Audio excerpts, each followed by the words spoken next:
Greetings all, Shane Bruce, Rusted Mod Daisy.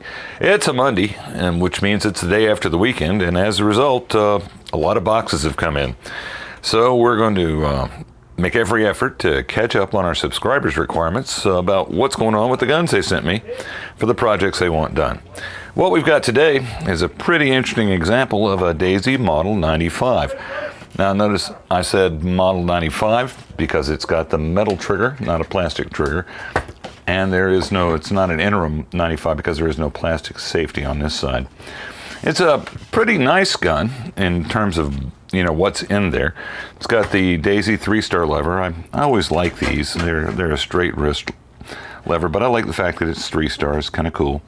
Wooden buttstock on this particular model, and it's got a unique safety feature here. Not quite sure what that was intended to be. Loop for a sling maybe, or a place to hang it on a nail. I would say either one would work. I do like this custom, electrical tape wrap. That gives it a certain, bon vivant kind of look to it. I doubt seriously if these are the factory nuts that hold the stock in place, just based on the fact that they're so damn big. Here's a good example of these two holes.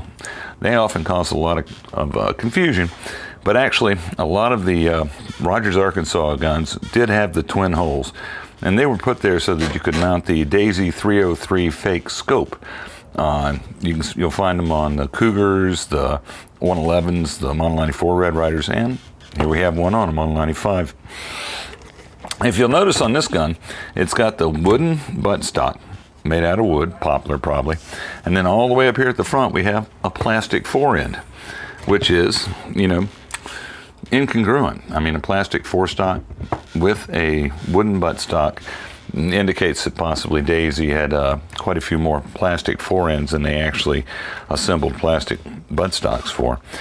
This one also has the custom electrical tape wrap, and I suspect that it's because, as is chronic on these guns, they've got 2 screws that come through the Fat Boy receiver, and as a result of that, sometimes the forend does not quite latch to this front sling mount. There's a little hook that you can't see right there, and that's what's supposed to grab the forend to keep it from flopping and bobbing. Doesn't always work out that way. Now let's go back to the receiver real quick. This gun's coming in for stock work. He wants a set of fiddlebacks on it. And metal work. And as you can see, the metal work's probably justified. It's really, really bubbly. And that all means that there's a bunch of rust hiding out under paint. Aside from the rust that had successfully escaped the paint and taken over the surface of the gun. And it's pretty equivalent on both sides.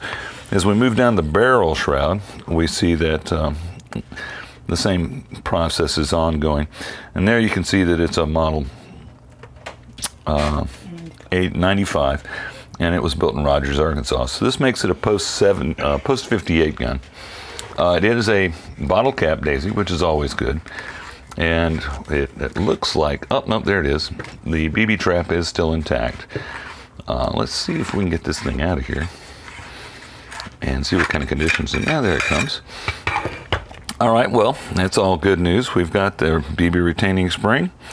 The seam does not look bad at all. You can see it, but it's not obviously split. So that's good. And the trap is in place in the right spot. That's good. And as I look down the barrel, you can see through it. So that's good. All right, next step, I guess, to see would be to see, oh, that's awful easy. That's very easy. And no, that's not very impressive.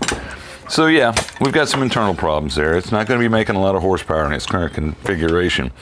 So the customer's requested surface treatment, new wood, internal mods, wants to keep the rattle trap. People like their rattle traps because, it's 500, 600, 700 BBs at a time.